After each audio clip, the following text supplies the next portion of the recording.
আমি আলোকপাত করতে চাই সেটি হচ্ছে the concept of risk in Islam. Risk নিয়ে আমাদের অনেকের কিছু মিসকনসেপশন আছে। আমি চাইবো এই স্বল্প সময়ে রিজিকের ব্যাপারে একটি ধারণা আপনাদেরকে দিতে, আপনাদের আইডিয়াটা যাতে ক্লিয়ার থাকে, কনসেপ্ট যাতে ক্লিয়ার থাকে। প্রিয় ভাই এবং বোনেরা, আমরা অনেকে, সবাই না, অনেকে মনে করি যে রিস্ক হচ্ছে যেটা আমরা খাই, যেটা আমরা খাই এটা রিজিক, অথবা যে অর্থ আমরা উপার্জন করি এটা রিজিক। আমাদের অনেকের ধারণা। আসলে রিজিকের ব্যাপারে আমাদের ধারণাটা পূর্ণাঙ্গ নয়, এর বাইরেও অনেক কিছু আছে। রিস্কের বাংলা হচ্ছে জীবন উপকরণ, ইংরেজিতে বলে সাস্টেনেন্স বা প্রভিশন। অর্থাৎ জীবন পরিচালনায় একটা মানুষের যা যা লাগে তার সবই রিস্ক।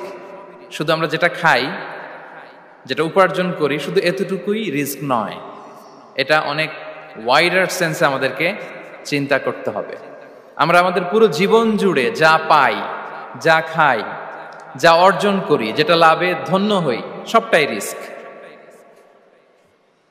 আমরা অনেকে যে বুঝি যেটা আমরা খাই, যেটা উপার্জন করি এটা রিস্ক, এটা যে একেবারেই রিস্ক নয় সেটা নয়, তবে এটা আংশিক সত্য, এটাও রিস্ক।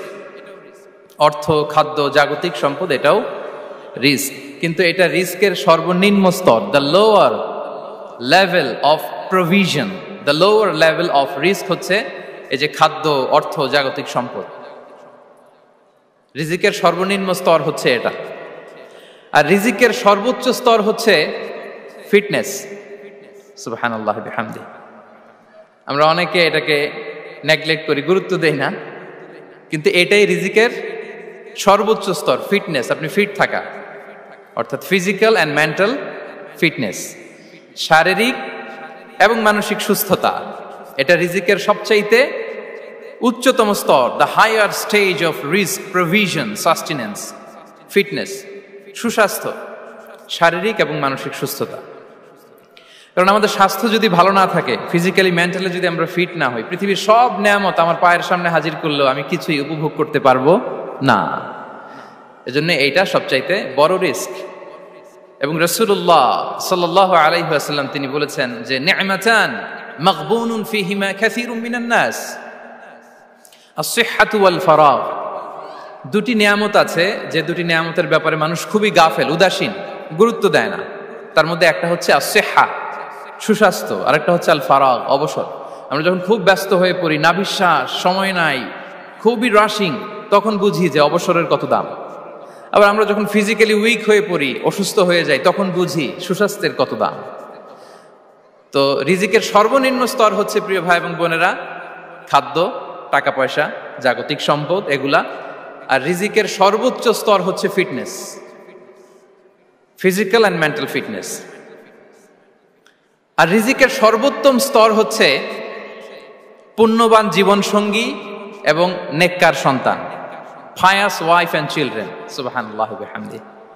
একটু খেয়াল করে দেখেন যে আমার লাইফ পার্টনার, আমার জীবন সঙ্গিনী, সে যদি আল্লাহওয়ালা হয়, সে যদি ভালো হয়, আর আমার সন্তানটা যদি আল্লাহওয়ালা হয়, আমার ঘরটাই তো জান্নাত, ঠিক কি না?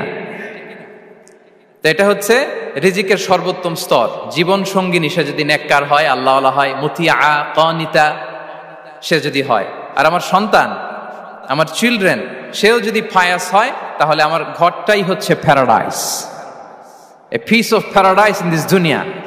সুবহানাল্লাহ। আমরা আম্মাজান খাদিজাতুল কুবরা আত-তাহিরা রাদিয়াল্লাহু তাআলা আনহা, ওনার কথা জানি যে বিষ্ণু ঈসা ইসলামের স্ত্রী আমাদের আম্মাজান রাসূলুল্লাহ সাল্লাল্লাহু আলাইহি ওয়াসাল্লামকে বড্ড ভালোবাসতেন, আগলে রাখতেন সব সময়, মেন্টালি সাপোর্ট দিতেন, ফিনান্সিয়ালিও সাপোর্ট দিতেন। বিষ্ণু ঈসা ইসলামকে আম্মাজান খাদিজা এতই ভালোবাসতেন, বিষ্ণু ঈসা ইসলাম বলতেন রুজিকতু হুব্বাহা, আমি খাদিজার ভালোবাসাকে রিজিক হিসেবে পেয়েছি। সুবহানাল্লাহ। রাসূল সাল্লাল্লাহু আলাইহি ওয়াসাল্লাম এই শব্দটা ইউজ করেছেন, রিজিক, রুজিকতু হুব্বাহা।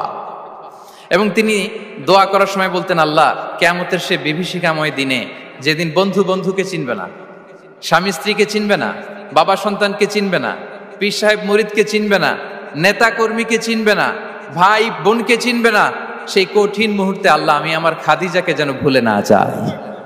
রুজিকতু হুব্বাহা, খাদিজার প্রতি ভালোবাসা আল্লাহ তাআলা আমার হৃদয়ে রিজিক হিসেবে দিয়েছে। তাহলে রিজিকের সর্বোত্তম স্তর হচ্ছে পুণ্যবান স্ত্রী, নেককার সন্তান। আর রিজিকের পরিপূর্ণ স্তর হচ্ছে মহান আল্লাহ তাআলার সন্তুষ্টি। রিজকের পরিপূর্ণ স্তর যেটা, সেটা হচ্ছে রিদাল্লাহ, আল্লাহ তাআলার সন্তুষ্টি। আমার আল্লাহ যদি আমার উপর সন্তুষ্ট হয়ে যায়, আমাদের আর কিছু লাগে? আর কিছু লাগবে? এটাই তো আমাদের এক্সপেকটেশন, এটাই তো আমাদের কামনা বাসনা, এটাই আমাদের ইচ্ছা যে আমার আল্লাহ আমার উপর সন্তুষ্ট হবেন। এটা হচ্ছে পরিপূর্ণ স্তর রিজিকের। এটা যে পায় তার আর কিছু লাগে না। এবং এটা মানুষ নিশ্চিত হতে পারে যখন সে দুনিয়ার জীবনকে শেষ করে আলামুল বারজাখের দিকে যেতে শুরু করে। তখন তাকে বলা হয়, ইয়া আইয়াতুহান নাফসুল মুতমাইন্নাহ ইরজিই ইলা রাব্বিকি রাদিয়াতাম মারদিয়া ফাদখুলি ফি ইবাদি ওয়াদখুলি জান্নাতি। হে প্রশান্ত আত্মা, হে প্রশান্ত আত্মা, প্রবেশ করো, তোমার রবের দিকে চলে এসো, সন্তুষ্ট চিত্তে সন্তোষ ভাজন হয়ে আমার কাছে এসো, আমার জান্নাতে প্রবেশ করো। সুবহানাল্লাহি ওয়া বিহামদি। এই দুনিয়া ছেড়ে যখন আমরা যাব, তখন যদি এই অ্যানাউন্সমেন্টটা আমার জন্য দেয়া হয়, আমার আর কিছু চাওয়ার পাওয়ার আছে? প্রিয় ভাই এবং বোনেরা বলেন, এই আল্লাহর সন্তুষ্টির ঘোষণা যদি আমি এই পৃথিবী থেকে বিদায় লগ্নে পেয়ে যাই, আমাদের আর কিছু চাওয়া পাওয়ার আছে?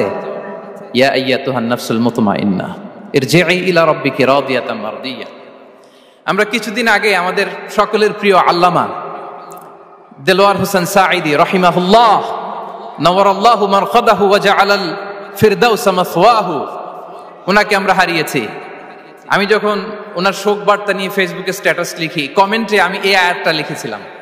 আমি খুঁজে পাচ্ছি না যে আমি কি দিয়ে এটার উপমা দিব, কি দিয়ে ওনার বিদায়ের উপমা আমি জানাবো। আমি খুঁজে পাচ্ছিলাম না কোনো আয়াত। তখন এই আয়াতটা লিখে আমি উপমা দিয়েছি। আল্লাহু আকবার। গোটা বিশ্বের মানুষ কেঁদেছে, গোটা বিশ্বের মানুষ গায়েবানা জানাজা পড়েছে, গোটা বিশ্বের মানুষ ওনাকে অশ্রুসিক্ত বিদায় দিয়েছে। From north to the south, from east to the west, the entire globe, মিন মাশারিকিল আরদি ইলা মাগারিবিহা, অশ্রুসিক্ত বিদায় তিনি পেয়েছেন। এটাই আল্লাহ তাআলার সন্তুষ্টির একটা জলজ্যান্ত নমুনা। জোরে বলেন ঠিক কিনা? এর চেয়ে জলজ্যান্ত নমুনা আমার জীবদ্দশা আমি দেখিনি। এত মানুষের কান্না, কাবার গিলাফ ধরে কান্না, এভাবে ভালোবাসা প্রকাশ করা, এভাবে তার প্রতি তার জন্য অশ্রুসিক্ত দোয়া করা, কান্না জড়িত দোয়া, এটাই প্রমাণ করে যে আল্লাহ তাআলা ওনার উপর সন্তুষ্ট হয়ে গিয়েছেন। ওনার আর কি চাই? আমাদের আল্লাহর আর কি চাই? আর কিছুর দরকার নাই, ঠিক কি না? এই যে পরম সৌভাগ্য, এরকম বিদায় নিতে পারা, এটা পরম সৌভাগ্য। আমরা আল্লাহর জন্য দোয়া করি, আল্লাহ তাআলা সারা জীবন তিনি যেমনি কোরআনের বার্তাকে গোটা বিশ্বব্যাপী পৌঁছিয়ে দিয়েছেন, তার কবরটাকে আল্লাহ তাআলা কোরআনের নূর দিয়ে আলোকিত করে দেখ। কোরআনকে আল্লাহ তাআলা তার কবরের সাথী বানাক। কোরআনকে আল্লাহ তাআলা তার কিয়ামতের দিন, in the day of judgement, তার পক্ষে শাহাদাতকারী হিসেবে কবুল করুন। সম্মানিত ভাই এবং বোনেরা, আল্লাহ তাআলার সন্তুষ্টি পরিপূর্ণ রিজিক, এটা হচ্ছে পরিপূর্ণ, দ্য কমপ্লিট রিস্ক। তাহলে আমরা যেটা ভাবি অর্থ, আমরা যেটা ভাবি সম্পদ, এটা রিজিকের সর্বনিম্ন স্তর। সর্বোচ্চ স্তর হচ্ছে fitness, physical and mental fitness. সর্বোত্তম স্তর হচ্ছে পুণ্যবান স্ত্রী, নেককার সন্তান। আর পরিপূর্ণ স্তর হচ্ছে আল্লাহ তাআলার সন্তুষ্টি। হাদিসে সবরকে বলা হয়েছে সবচেয়ে প্রশস্ত স্তর। আর সবর, পেশেন্স, ধৈর্য। রাসূলুল্লাহ সাল্লাল্লাহু আলাইহি ওয়াসাল্লাম বলেছেন, মা রুজিকা আবদুন খায়রান লাহু ওয়ালা আওসা মিনাস সবর। সবরের চেয়ে কোনো প্রশস্ত নেয়ামত, প্রশস্ত রিজিক আল্লাহ তাআলা কোনো বান্দাকে দেয়নি। ধৈর্য, আমাদের অনেকের ধৈর্য কম। আপনাদের কি অবস্থা? ধৈর্য আছে তো? হ্যাঁ, সবার ধৈর্য আছে না? আপনাদের দেখেই বোঝা যাচ্ছে মাশাআল্লাহ, খুব ধৈর্যের সাথে আপনারা একেবারে শেষ সময় পর্যন্ত আছেন। তো এই ধৈর্যের প্র্যাকটিসটা আমাদের করতে হবে। আমরা যেন অস্থির না হয়ে যাই, আমরা যেন আতঙ্কিত না হই, আমরা যেন প্রশান্ত থাকি, আমরা যেন ধৈর্যের প্র্যাকটিস করি। বিশেষ করে আমাদের সন্তানদের এটা শেখাতে হবে। কারণ ধৈর্য এটা এমন একটা গাছ, যে গাছের সারা গায়ে কাটা কিন্তু এর ফলটা বড় মিষ্টি। ধৈর্য এমন একটা গাছ, যে গাছের সারা গায়ে কাটা কিন্তু এর ফলটা বড় সুস্বাদু। তো সেই টেস্টি ফ্রুট যদি আপনি ট্রাই করতে চান, আপনাকে ধৈর্য ধারণ করতে হবে। তাহলে হাদিসের আলোকে আমরা জানলাম রিজিকের সবচাইতে প্রশস্ত স্তর হচ্ছে ধৈর্য। রিজিকের সবচাইতে কল্যাণকর স্তর হচ্ছে হিকমা। আল্লাহ তাআলা বলছেন, ইউতিল হিকমাতা মান ইয়াশা ওয়া মান ইউতাল হিকমাতা ফাকাদ উতিয়া খায়রান কাসীরা। আল্লাহ যাকে চান তাকে এই হিকমা দেন, আর যাকে আল্লাহ তাআলা হিকমা দেন তাকে প্রভূত কল্যাণ দান করেন। হিকমা, প্রজ্ঞা, উইজডম, নলেজ আর কমন সেন্স দুইটা যখন একসাথে হয় এটা উইজডম হয়ে রিফ্লেক্ট করে। আই রিপিট, জ্ঞান এবং আকল, নলেজ আর কমন সেন্স দুইটা যখন একসাথে হয় ওটা হয়ে যায় উইজডম বা প্রজ্ঞা। কখন কোথায় বলতে হয়, কেমন ভাবে বলতে হয়, কি করে বলতে হয়, কখন কি করতে হয়, কতটুকু করতে হয়, কোথায় যে থামতে হয়, এটা জানার নাম হচ্ছে হিকমা। আর হিকমা হচ্ছে সবচাইতে কল্যাণকর রিস্ক। সম্মানিত সুধী, এটা হচ্ছে আমার introductory discussion. The concept of রিস্কের ব্যাপারে